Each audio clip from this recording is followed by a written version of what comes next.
Good afternoon, and welcome to our discussions on skills needs to create a circular society.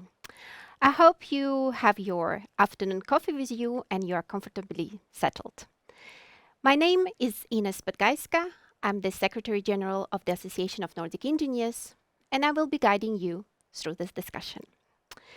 So it is the fact that the solutions used in the traditional or linear circular economy or economic systems are actually not viable any longer.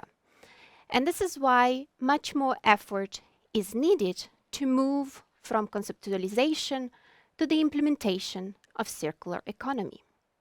It is also quite obvious that engineers and other STEM professionals are the carriers of new solutions. But the question here is, do they actually have the skills needed to move us to the circularity? And do we have the needed mindset for that? So those and many other questions our panelists will be dig into during this discussion. And therefore, without any further ado, I would like to actually start by presenting some of our panelists. So firstly, Jari Jokinen, the Secretary General of Academic Engineers and Architects in Finland, TEK. Hi, Jari. Then we have Cathrine Barth, the voice of circular economy in Norway and also co-founder of Nordic Circular Hotspot. Then we have Arne Remmen, and I have to read it because the title is very long, Professor of Technology, Environment and Society in the Department of Development and Planning at Aalborg University in Denmark. Whew, that was the most difficult part today for the moderation.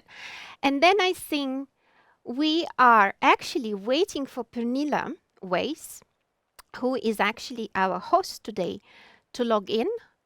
Apparently there are some technicalities. So until she actually comes and joins us to this discussion, I would like to remind everyone that last month, the Association of Nordic Engineers has published a new report, which I also can show you that I have it here, but I think it comes on the screen as well. Because in Association of Nordic Engineers, who is the regional cooperation organization representing more than 500 engineers in the Nordic region, we're seeing that it's very, very important to talk about the future skills. And what we also realized very quickly looking into the subject was that we do have many people talking about we will need many new skills, but it's difficult to understand what kind of skills and competences precisely do we talk about.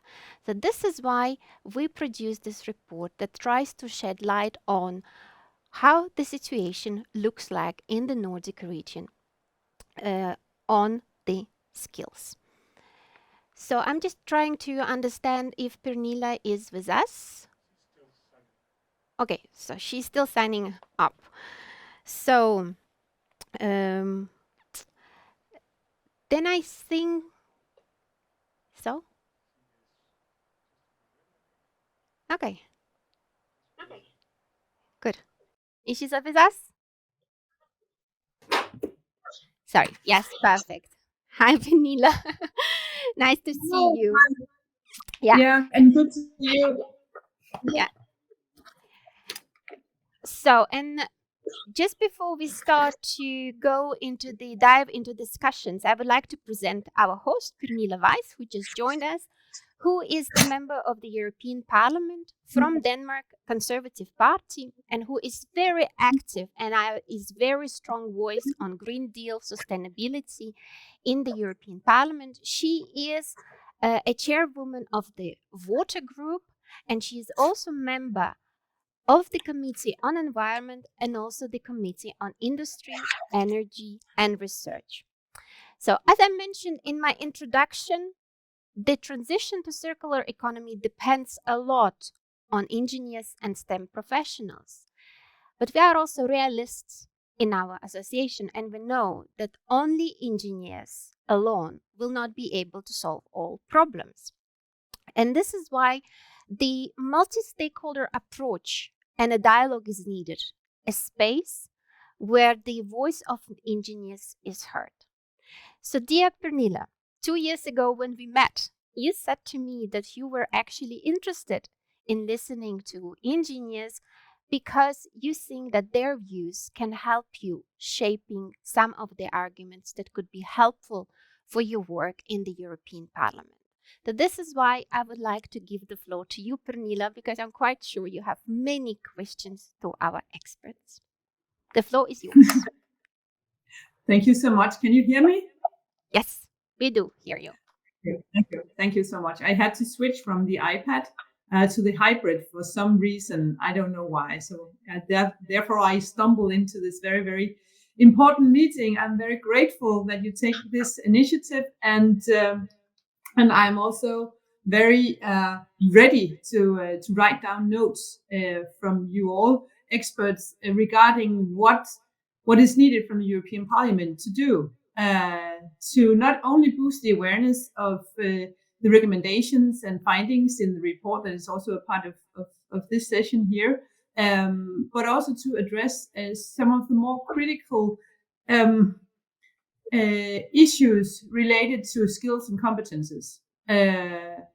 Because we, as a politicians, it's so easy for us to say that it is important to address skills and competences, and that we also must use the Fit for 55 files that are related, of course, to the European Green Deal as also a tool to boost the digital transition and the resilience of our union. So I am very curious to hear from the experts when we talk about interdisciplinarity and cross-disciplinarity, which is also from my time working together with engineers in the building industry, that is what you have learned. And that is what you are trained to do every single day, to work with many different competences. But given the fact that the European Green Deal and the target set in our EU climate law really depend upon the way we use our collected workforce. It's both a matter of hands and heads working together to make the green transition actually work and give the results needed. What is important from your point of view that the European Union can do better in terms of skills and competences, as we also have to face the fact that we are lacking in many industries and sectors of workforce. So it's not only a matter of how to retrain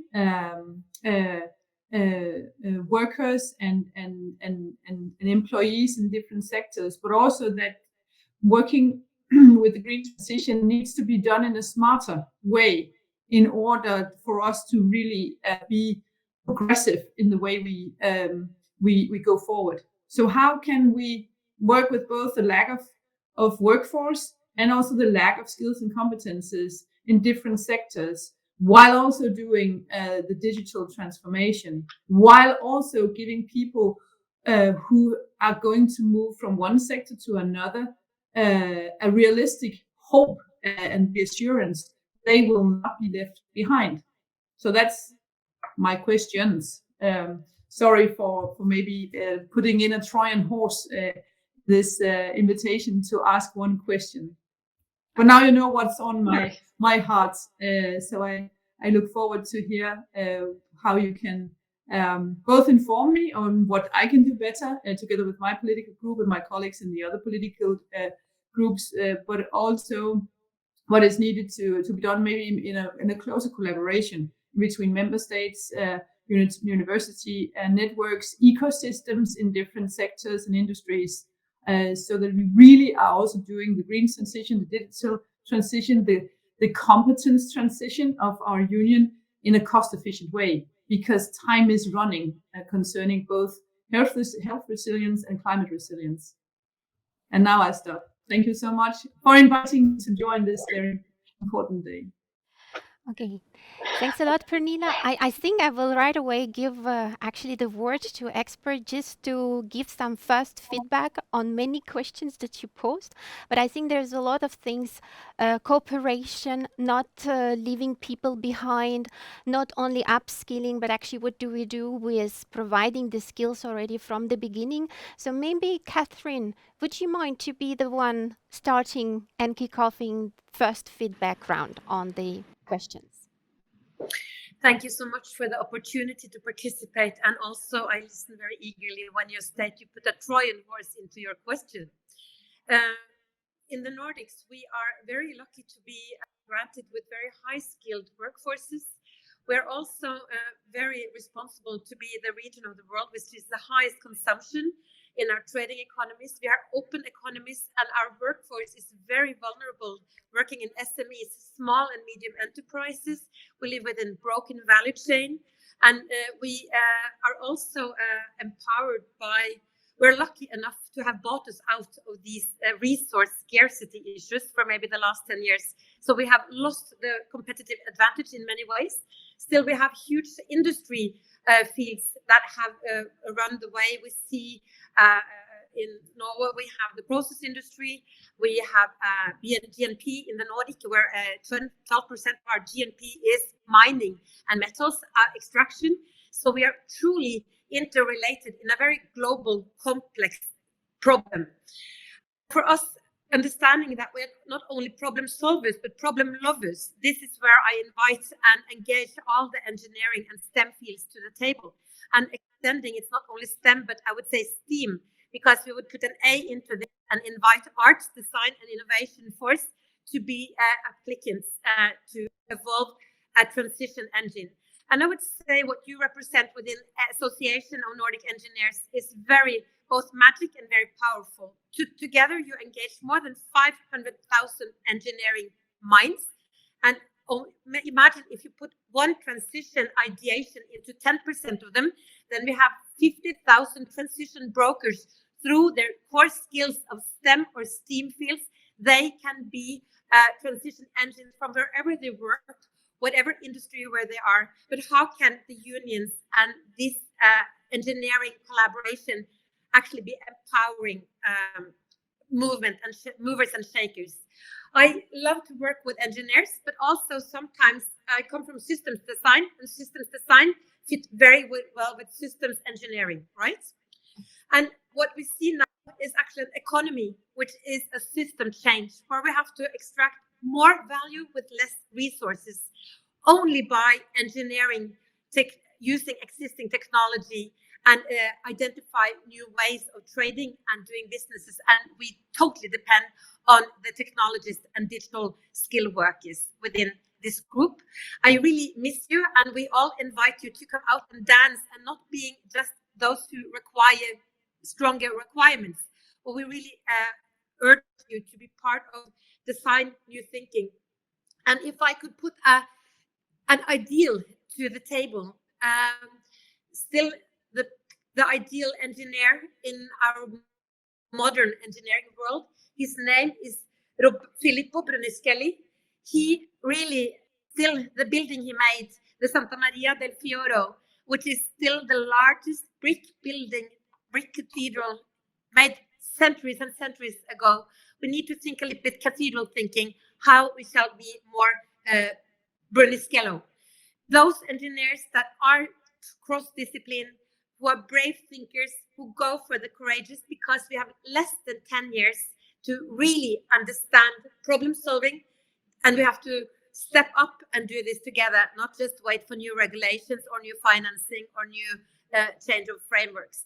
So I really welcome this debate. I think it's so amazing that it's the Nordic disciplines that go together, because in a Nordic market, we're almost 30 million consumers or citizens, and seeing how the STEM fields build up, that can truly make a remarkable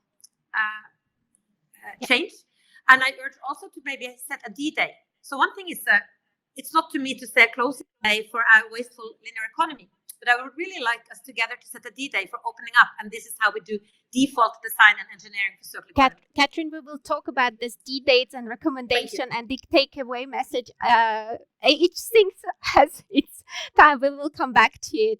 So I would like to ask Arne, because I think there was really a lot of good messages. Transition brokers, you are the professor. Do you really think that we have the transition brokers, the generation of transition brokers? And also, what would be your feedback on some questions that Pernille posed in the beginning?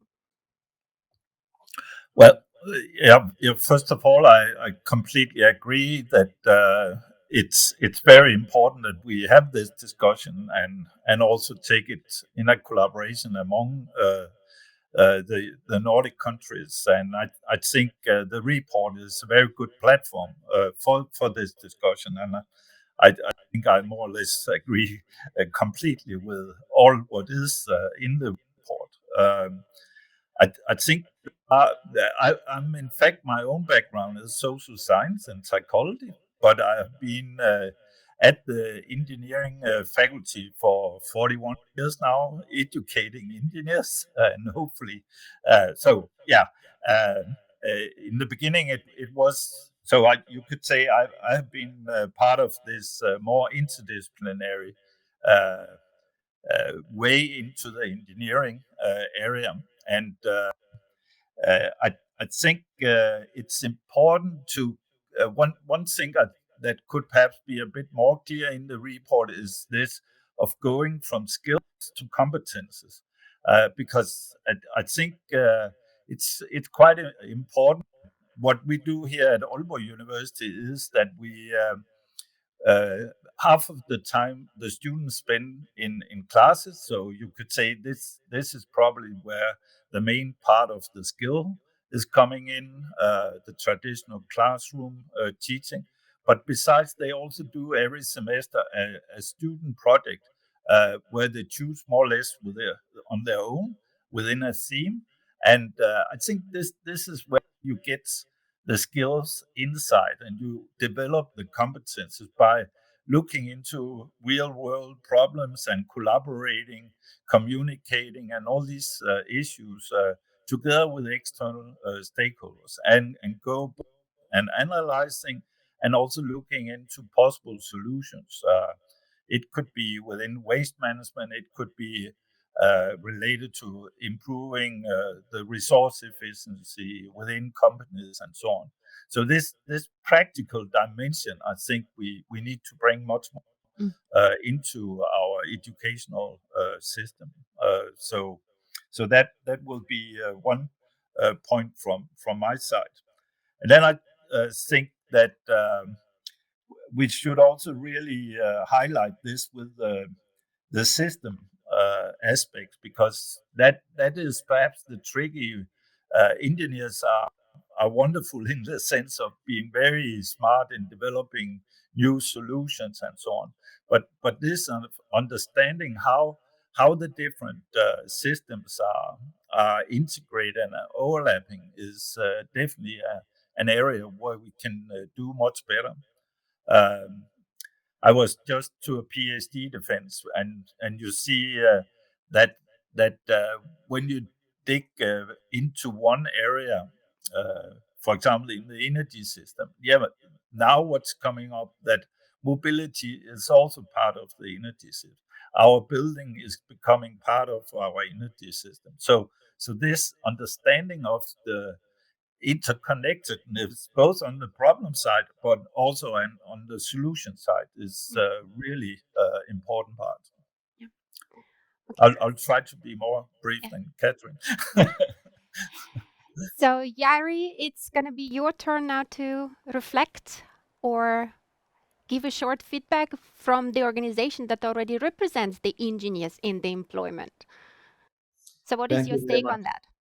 Thank you very much, Inese. It's great to be here today with you. And first of all, I'd like to say to Arne that I'm extremely happy to note that psychologists are helping us engineers in developing ourselves, because believe it or not, we are human beings as well. So even though engineers. And another thing I'll have to mention is that I actually was the first employee of Aalto University when we merged 3 universities in Helsinki. And we thought that we would be first in alphabetical order in the world, but we were wrong. Aalborg University is the first one, and Aalto University is the second one. Well, I think Pernille brought up extremely important question about lifelong learning. And what has happened, at least in the working life in Finland, is that the number of days people spend in lifelong learning while they're working is growing smaller. And I think circular economy especially is an area where we really should try to understand and change the attitudes, or try to change ourselves to understand better what are the questions we should ask ourselves. And we can use the same mathematics or same engineering all over the place, but we have to understand the right questions, and therefore it would be extremely useful and to really understand what those questions we should ask ourselves. And there's also as we all know, gap in generations. Younger people, at least in our organization, are asking the right questions, and we not so young ones anymore really don't ask those questions. And this is something where actually collaboration between generations might be one of the things we should utilize more than we do at the moment. And I'm even briefer than Arne now, but I'll continue gladly the discussion in the next hour. Okay, as I said in our introduction, last month the Association of Nordic Engineers has published a new report in which we for the first time introduced the so-called circular economy competence framework. So the reasoning behind this competence framework is actually a paradigm shift for problem solving and also the product design. And what is actually at the core of this competence framework is awareness and mindset that can be called the circular economy understanding, grounded in 2 other concepts. One is the planetary boundaries. Planetary boundaries is actually really defining the environmental limits in which we humans can operate. And then the second concept, which is circular economy principles, clear understanding of the holistic circular economy concept. So I have a set of questions that I would like to ask. And the first question I actually do have to Pernille, because in the report we point out that the SMEs are struggling with the implementing this awareness in their business. And I know that you are very active in the European SMEs network. And so I actually wanted to know, is it something that you also hear from them, and how can we help them? Yeah, that's a very essential and critical question. And I think what we can do is actually to pose the question more often and go into a more co-creative cooperation with the different sector-specific SMEs on what they perceive as boundaries, and then really work with them. Because it's a hard, it's a struggle to be an SME owner and to really still continue to develop and innovate your business model, and also to attract the right competences and people to your business, to maybe also hopefully make it grow. I think it's very important that we find ways to tailor made to the specific sectors what they need. That is what I hear. I use a lot of time on the highway when I'm in Denmark, visiting many different companies and sectors. And besides from lack of workforce in more and more branches, it's of course this rapid changing of digital solutions that really are pushing many SMEs to have a continuously competence building circle inside of their business. And for many SMEs, that is an extra, not a burden, but it's still something that is a part of what can you say? It's challenging the competitiveness that you always have to do better. And that is where I also hear from many SMEs that they have now opened their eyes for academics in SMEs that maybe do not have that many academics in their workforce, that actually inviting or hiring academics from STEM, and I really like the STEAM, also to have culture and art as a very valuable competence, that if you have in your workforce also academics, they can then help their colleagues on how to crunch the equations of learning new competences, and also onboarding new and different skills to a maybe more traditional profile. But the SMEs I talk with, they really want to do it. They like to do their business. That's their imperative. But we could do more and do more tailor-made and co-creative approaches to help them to find the cost-efficient ways of how to train and recompensate, and not recompensate, but recycle competences in the businesses, in the sectors. Thanks. I would like to give actually the floor to Cathrine and ask you actually to follow up question on this, because I know that you work with businesses, I know that you advise them, and I know that you are also keen on the question related on how do we help SMEs. So would you just very shortly and briefly to also say whether you agree, no, not whether you agree, but what else could be done to help them in to follow up on what Pernille said?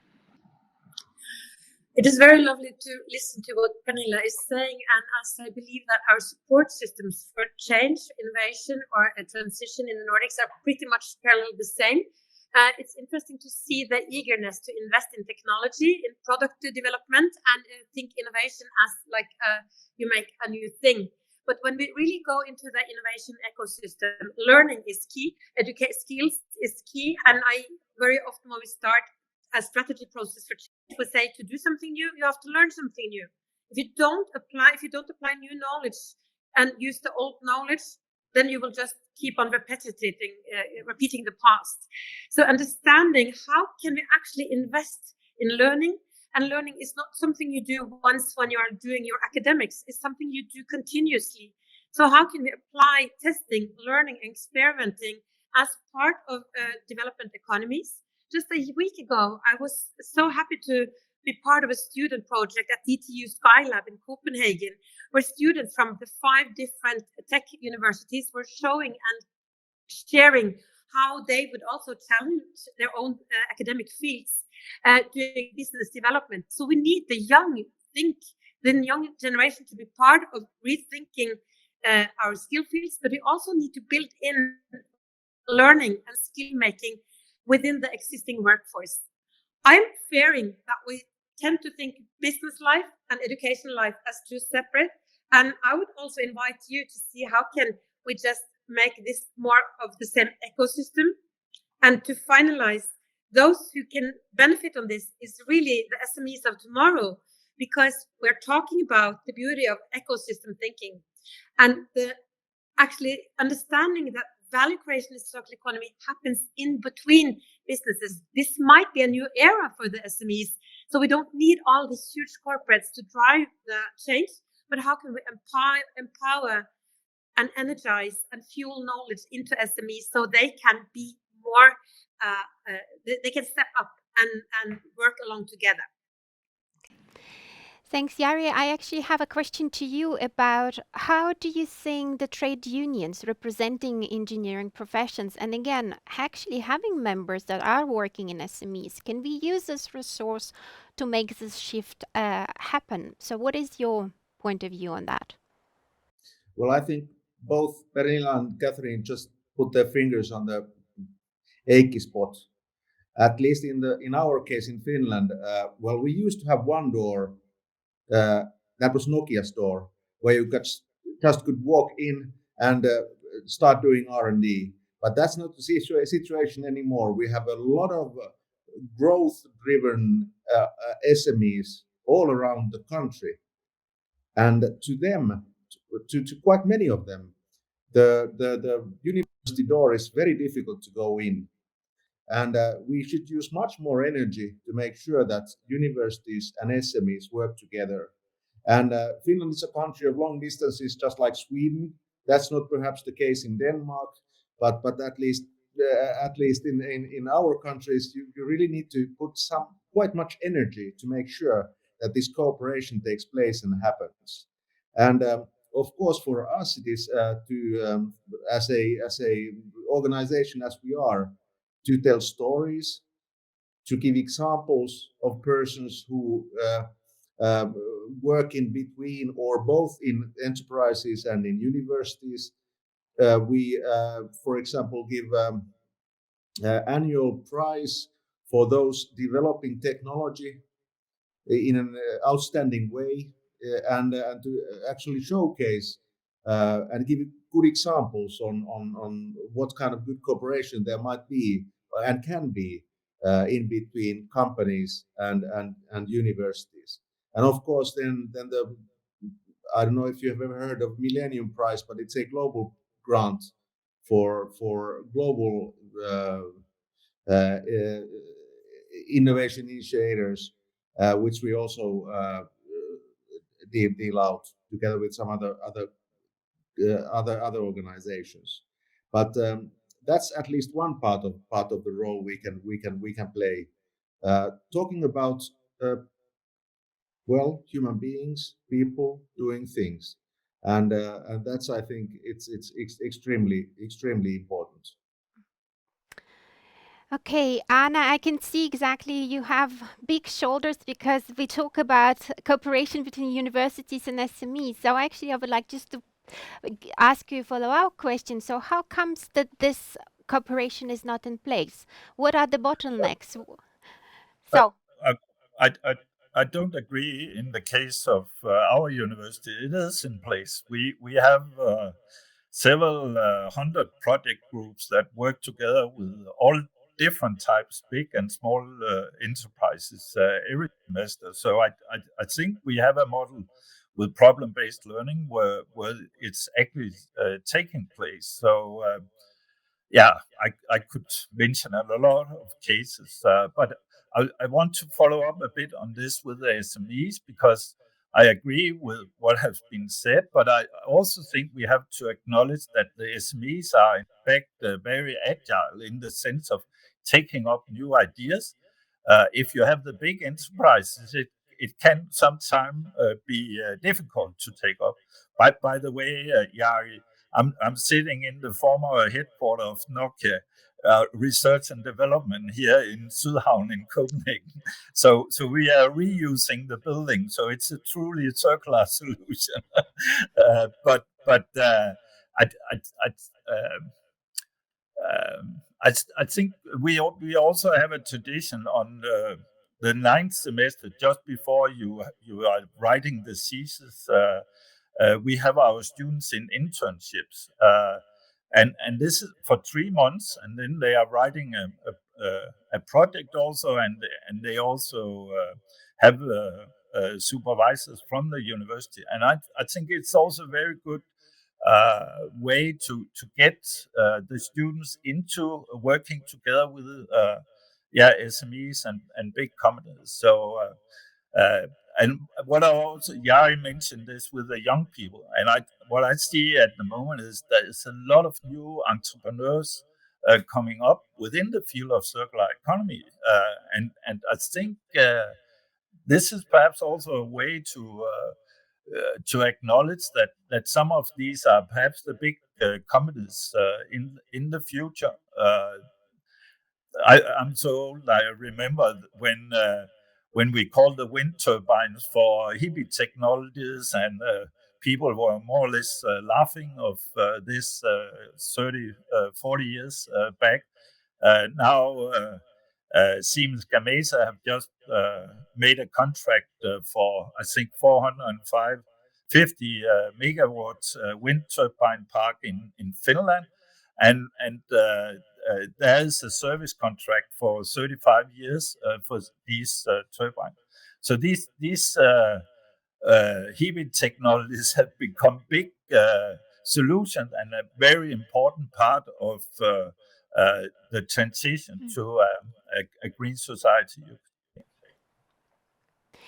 But I actually do have another question, because we talk a lot about cooperation, we talk about help to SMEs, we talk about also problem solving, but actually the basis for all this is exactly this young generation, the new generation of engineers that are coming out of the universities. And again, going back to our report, a very short analysis of actually conducted into the five renowned Nordic universities actually indicate that the circular economy competences are not universally embedded in the Nordic STEM education.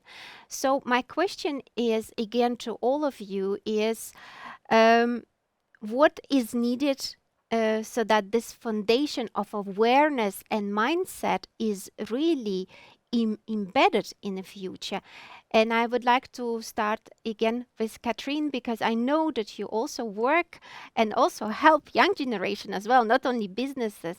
So what do you think what is the missing block? I'm concerned. I've been living through quite industries that had got a bullet in their forehead and they were killed by digital disruption. So this is how I've been learning, either with media industry or other industries, that if you ask the old industry to solve a new problem, maybe they will not be giving the future answers. This is why it's so beneficial to turn to young voices or to voices from other industries. And this would maybe have saved the media industry in the 90s if they were open to bring in voices from other skill fields than journalism. So the past showed us that the future of media could have been different, and this is how we can learn now in the new economies. So first, I want us to be open that maybe it is not the old mindsets that will shape the new, and that's perfectly normal. And this is why we shall welcome the new generation, which have not yet been in positions or given their salaries by a linear economy. And it is perfectly normal to resist any movements which is actually disrupting the very profitable linear economy today. And we see these are the cultures today. And how can the unions provide safe spaces or dialogue arenas? So because we will slow the future, the necessary circular future, if we don't give safe spaces to invite the STEM professionals into open innovation arenas. Do you have to be a senior retired engineer to have an awakening call? Or do you have to be a 22-year-old student fearing what will be your first job? It was lovely listening to this PhD student at NTNU coming from India last week. He's going to do his PhD on ocean wind farming with a circular business model. And this is actually the fact, because we are now entering the age of renewable energies. And if we are not able to walk into this paradigm shift of energy on a circular, but we go into wind farming and we go into e-vehicles on a linear model, we will actually implode the resources of our Earth. And we are doing a paradox development instead of, we can use this energy revolution to actually onboard a circular and resource-based mindset. And the young ones, I think we shall also challenge them to rethink engineering. As we see the economists now, you have rethinking economy, and how do we actually rethink how we used to think about our professionalism, maybe? Okay, energy revolution, rethink engineering, young generation thinking in a different way and not getting the salary from the old-fashioned economy. Arne, what do you think we need? It's no, I think it's important not when we talk about circular economy, not just to talk about the recycle at the end of life. Somehow, if I should be very square, you could say, then I would say recycling is part of the linear economy. What we really need to look into is how to prolong the lifetime of the products, how to make high quality products that last for long. That was, in fact, my purpose of the example with the wind turbines, because normally we have put up the economic support system for the wind turbines, so they lasted for 15 years. So in a lot of cases, the wind turbines could have continued, but they were taken down, even though they were still very good. So we need to talk also the business models. We have just a tender out, and I think I saw the result today that we will have a new very big wind farm in the North Sea, and this is the first case where they are paying money to the state for setting up the wind farm. So we have completely changed the rules of the game, you could say, and it's a very lucky situation to come to this. And again, with the Finnish example, when you have a service contract for 35 years, you really have a strong incentive to make turbines that last for at least 35 years. So durability, extending lifetime, reuse, and so on, I think is the core. What El Magato Foundation have called the power of the inner circle is where we need to put our attention. And this also needs to be combined in the circular design part of it with the business model, because otherwise the normal business will claim they don't have an incentive to prolong the lifetime of the products and make high quality unless they change the business model. So I think the report is also very good in that sense, that it's highlighting this connection. Jari, what do you think about it? Thank you very much, Inese. I'd like to continue on what Arne said about earlier on. It's there's a Finnish company, and I can't remember the name of it, but so I'm not advertising. But somewhere in northern Finland, and they are actually selling a light as service, which means that they have to do products which last as long as possible, so that the need for a service is as low as possible. And that's, I think, wonderful example of. I didn't first understand what it means that if you do things as service, it's a gift for nature. But this is actually something which makes it very, very clear. Another point is that almost 90% of all the graduates in the field of technology and architecture in Finland answer our survey for newly graduated persons, and there's a clear difference between those universities which highlight the importance of circular economy and those which don't. And that is something you can actually see that. So this is also a question of culture, that if you want to highlight these issues, you can do it, and it makes a difference. Okay, Pernille, I would like to ask you, in your work in the parliament, when you also just listen on some of the feedback, also changing the culture, extending the lifetime of the product, what do you think? How can actually this help you, and how can you also, from your position in the European Parliament, can make this push so that this awareness and mindset is really integrated in the education systems? Thank you, Inese. That's a wonderful question, because it's an invitation, a possibility for me to ventilate what I really hope to see happen in my time as a European politician. And that is that we as a union, together with the universities and research environments, and of course also with the many different industry ecosystems, that we can actually create this. In my words right now, I use the metaphor, the equation of the CO2 footprint, because I think to have even more and prove circular economy, we need to have some tools to actually prove, but also to improve the circular economy circles.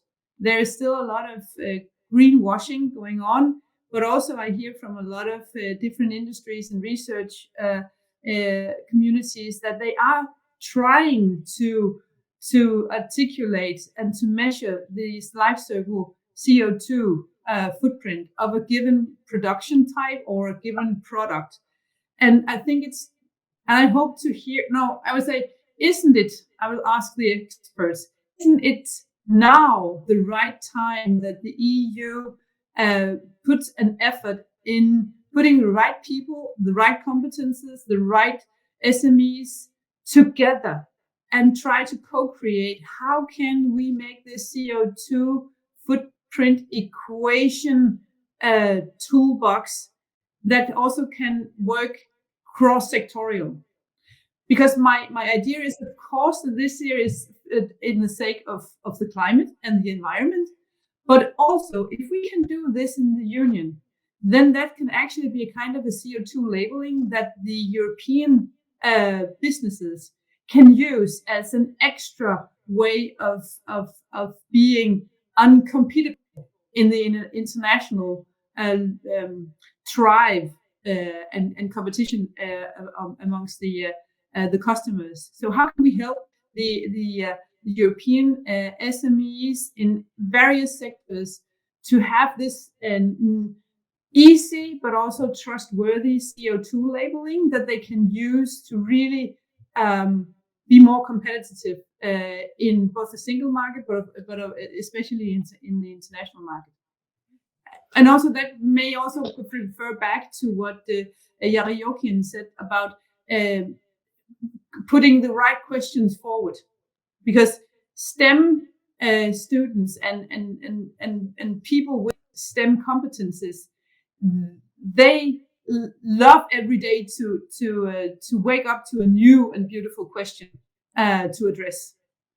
And what could be even better for them also to engage with colleagues outside of the STEM environment if we have a common shared simple way of understanding how we all can contribute and to contribute to the CO2 reductions through the way we work with circular economy. A long question, sorry for that, but I took the chance to put it forward now because also when I talk with my political colleagues, they say, oh, it's so impossible to make this equation, it will never work. And I am puzzled whether yet again we face the fact that many politicians are still sometimes 5-10 years behind realities. So please inform me whether there is hope for our time to see a really good way, a trustworthy way to make life circle CO2 accounting. Thank you. Yeah. Okay, I will start with Jari. Jari, if I'm not mistaken, Finland was categorized as the most happy country in the world. You bet actually Denmark. So I think you are the one to give the first hope for Pernille about how do we create this tool for the equation of CO2. Inese, you know, as Finns, nobody in Finland would never admit that we are the happiest country in the world. Never. Just for today, for some minutes. It happened once in 1995 when we beat Sweden in the World Ice Hockey World Championship, and that's it. Never happened again. But I would actually like to extend the Pernille's thinking and question, because I think when you look at young people at the moment, when you look at the graduates who come out of the university, there's also competition about talent. And if you are not, if you're a company who doesn't actually understand anything about circular economy, you will beat other companies who does when competing about the talents. And that's extremely important question, that we in a way have a system which makes itself better and heals itself. And I have, as you have heard earlier on, I have a lot of belief in our youth that they will actually come after us and make things better than we have been able to do. I didn't answer a question, but I posed perhaps a new question. But that's what you can do. Okay, but I saw Cathrine, she was waving before, so do you have an answer? Or would you please contribute to the discussion? I will do that we have a member organization, partner organization, so I can reveal something about Finland happiness as I walk into your question. So they revealed, and you are partners at Cathrine, can you just move your mic a bit, because we hear you not so well? I can do like that. I can speak with. Yeah. Fantastic. Better. Yeah. So Finland people are happy, very happy, and you can see it on the inside, not so much on the outside. You are asking how to help the SMEs and how to get this started. And I wrote down, we see a data anarchy going on. So how can we start cleaning up the messiness in the data gathering and who is going to own the future development of the resource data? And this shall be one of the big, not hackathons, but it can be a hacker week, it can be a hacker year. But we are really seeing the data revolution. It needs to, we need to provide safety. We are seeing the businesses in the Nordics are now acknowledging that the framework, which is coming from Brussels, it's really happening fast-paced. We are looking to Finland, admiring Finland, really prepared for this transition for about 10 years. And how can the rest of the Nordics start collaborating cross-border, cross-industry, cross-value chain, and do a rapid, really hacker learning for the circular economy, including, so invest in collaboration, in that you address the challenge of distances and small, I could talk about Utta, Elektriske, they don't have the capacity to onboard this transition themselves.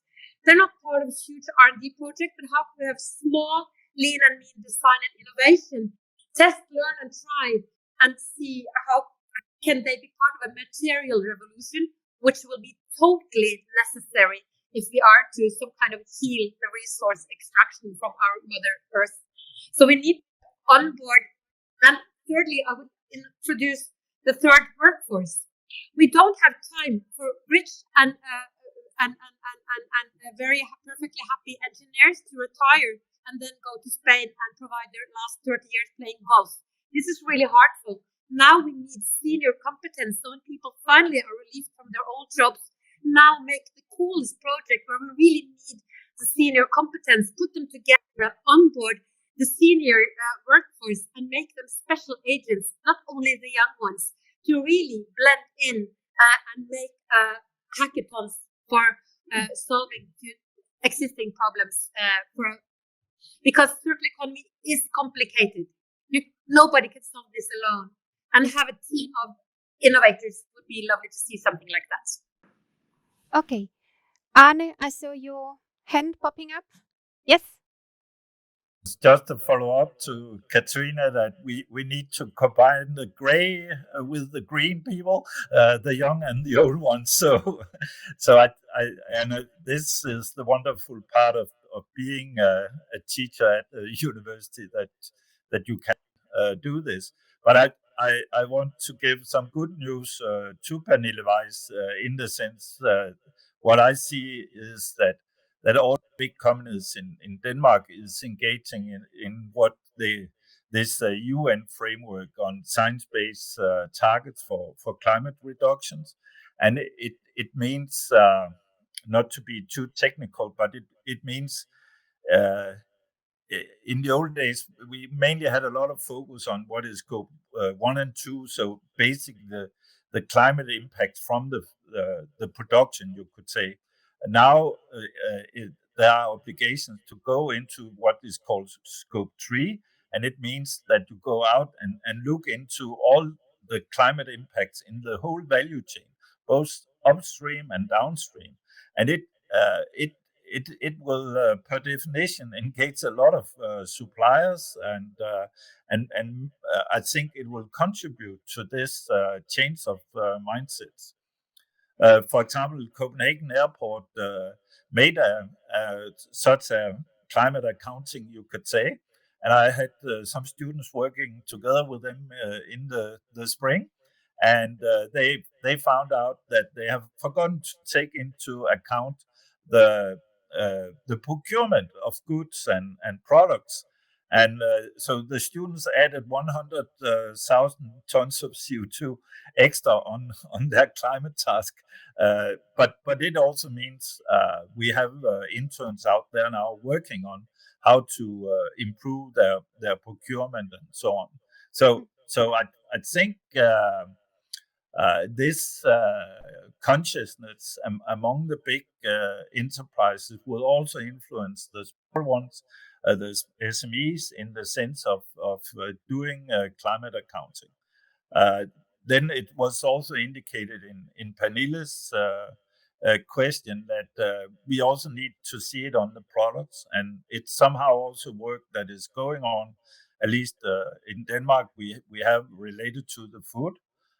Last time I was up at Chalmers University being a censor on a PhD project, I could also choose in the canteen, see the carbon footprint of the different courses they had. So I think this is ongoing work, but of course it will help a lot if it's supported from the EU also. But again, I think we are looking very much forward to see what the EU is coming up with here now with sustainable product initiative, where they have somehow announced a lot of different initiatives in this direction. So I think I'm an optimistic person, so I think we are on the right track, but we also need to speed up and get more going. Pernille, I saw that you wanted to react before. No?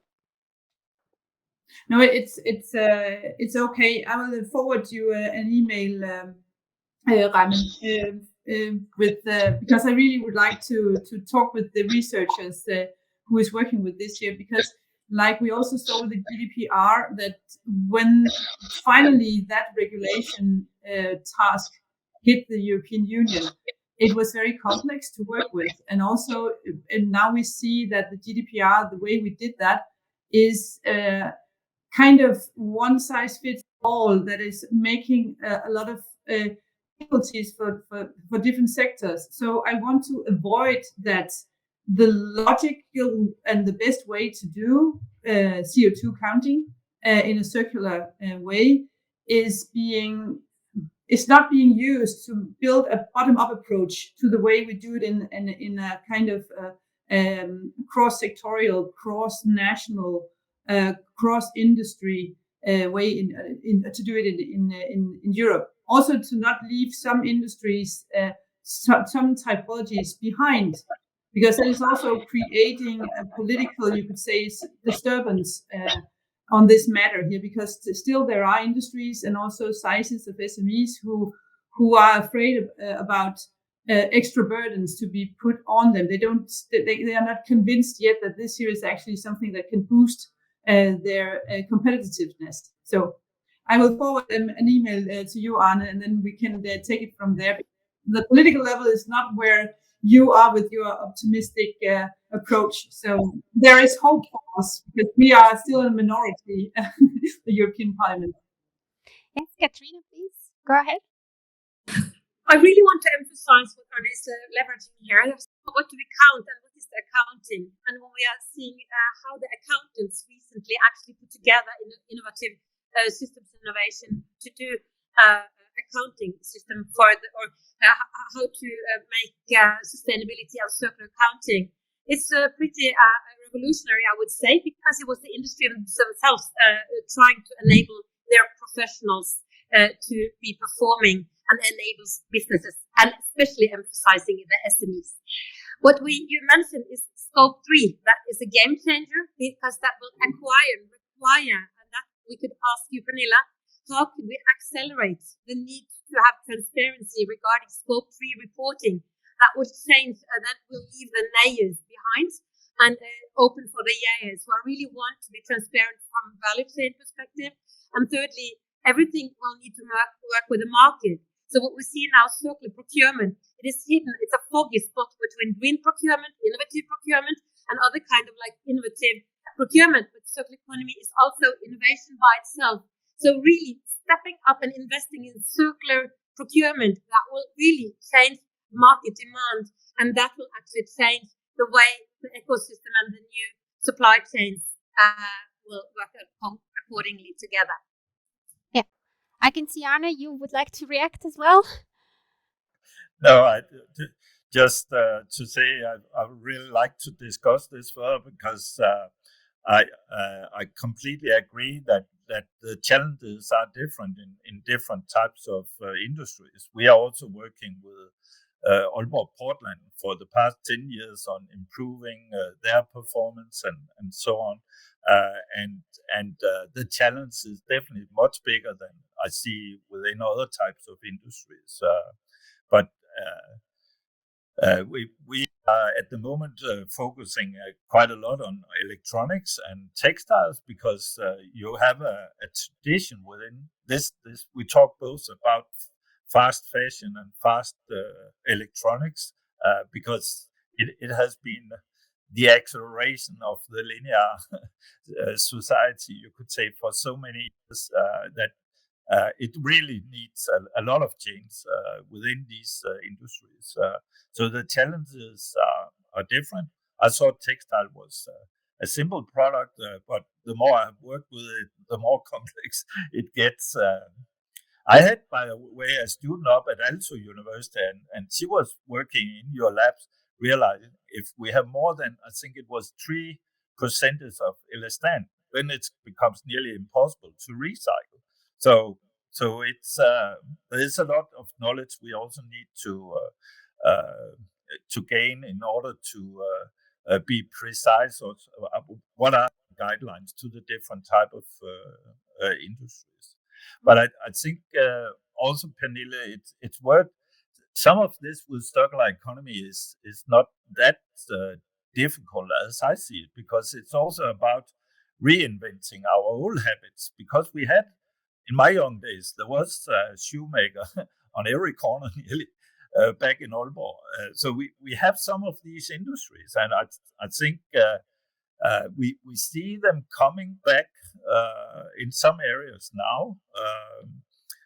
It's getting more possible to get your clothes repaired, and I think just around Aalborg, in the Aalborg municipality and close by, I would guess there is more than 500 people who is refurbing electronics, computers, servers,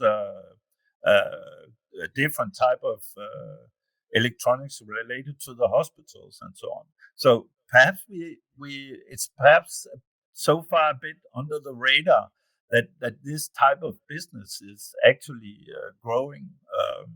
So that's also an area that will be very nice to look further into, because this is creating workspaces, and it's creating a more perhaps inclusive society at the same time. And in the report, it's highlighted this with the planetary boundaries. And I totally agree of this mindset of the planetary boundaries and the circular economy principles. But we also have the donut economy that is including the social aspects of this. And I think in order to avoid the yellow jackets in France and stuff like that, we need to pay much more attention to the social dimension of these changes and have a more inclusive understanding and strategy for how to make this transition. Pernille, I saw that you were again asking for a floor. And just a short comment, an add-on to the complexity, but I think it's a kind of a core essential asset to how to boost both competitiveness and circular economy, and that is to remember how to boost entrepreneurship. Because what you are addressing is also that, also seen from a career point of view, over a lifespan, you can, as you must be aware about the possibility to actually start your own business, or to be an entrepreneur, maybe for the rest of your life, or for a part of your contribution in your as a part of the workforce. We see that the level of entrepreneurs in EU is dropping.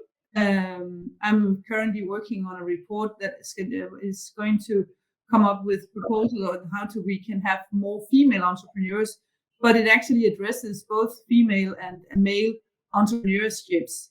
That we are, and that's maybe where the Nordics have something that we can improve, because we have also a strong welfare state. It's maybe if we can make more of our society to want a career as entrepreneurs and as startups, that can actually be also inspiring for the rest of the union, of how we, from the way we work in the SMEs, even can create more SMEs in the framework of the circular economy. Perfect. Time is actually running, and I know that Pernille has to leave actually earlier than it was planned, because Pernille has another meeting. So we need to finish at 3:15. So I actually would like to invite our experts to give the recommendations for Pernille. I would say one recommendation and one takeaway message that Pernille can definitely use in her work in the European Parliament. So I would start with Arne again. And Pernille is showing me that she's taking notes. So she's ready for that. Arne, let's go ahead, and please be concise. One recommendation and one takeaway message. Well, then my recommendation will be to have this very close collaboration, not just with enterprises, but also with environmental NGOs and so on. When I began teaching engineers, it was especially within environmental planning and environmental management. It was very common. All our graduates, they went to the public sector. Today, I see more is going into consultant firms and private enterprise and so on, and perhaps less than 1/3 to the public sector. So this kind of change has been going on within the environmental and sustainability field, and I completely agree with Pernille that we should put even more attention to the entrepreneurial part of it. So, but I think, 30 years ago, there was not many students having this idea of becoming an entrepreneur. It's becoming much more common, but we have need some. I think it's also coming up at most of the universities, having better infrastructure support this. We call AA innovation that is set up to support this type of activities.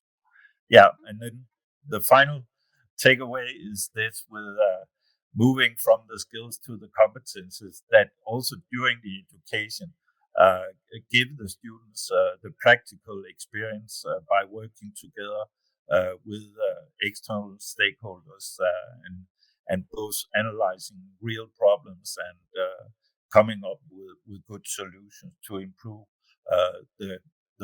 what they are doing today. Good. Cathrine, what is your recommendation and takeaway message?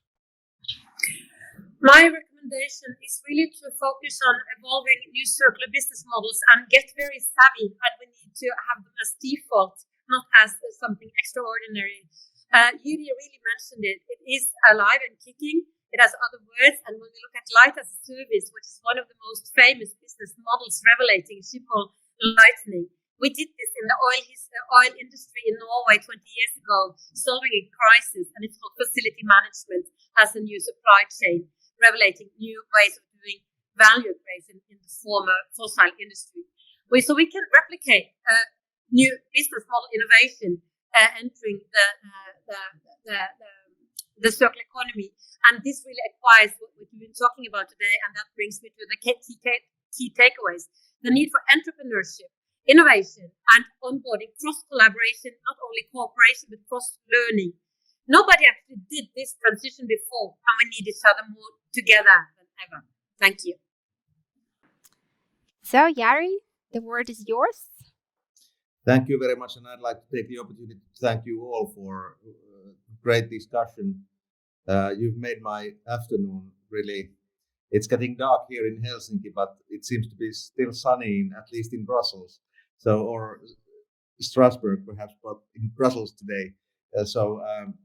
Thank you very much for this. And I'd like to raise 3 issues. First of them is listen to young people and listen to scientists. I think that's something we haven't, at least if I look at the landscape in Helsinki or in Finland, that's what we haven't been doing enough. And I think this is a key because, of course, it's crucial what kind of a world we leave behind us for younger people. Another thing I'd like to raise is that if we look at all this from working life perspective, working life is getting more and more complex. So we need different kind of organizations, different kind of players who make it the working life more predictable. And that's I think important. That's actually what I try to do for work nowadays. And my third point is that I'm a great believer in culture. So I think it's extremely important what kind of issues we raise in our daily talks, in our daily issues up, and circular economy should be there much more often than it is, even though it's quite often, but should be much more used word. Last, Inese, thank you very much for giving the opportunity to join here today. Thank you. Thanks a lot. And I will allow actually myself to give one of the recommendations as well to Pernille, because we actually see again a tendency, when we do produce legal acts, the new legislation, the new strategies and policies, we talk about the areas, but we actually keep skills in a separate way. And we actually would like to, in a way, merge this together and not look at separately. We need kind of synergies between the national strategies for circular economy and then the competences needs for coming into the goal with the circular economy. And actually, it's a tendency that I also observed in relation to other areas in the Green Deal. So apart from Finland, actually, in all Nordic countries, the skills are not embedded in the national policies on circular economies. So this is my recommendation, and I'm asking for you to do something about that in Brussels to push for that. So, last word for you, Pernille, before we close the discussion today.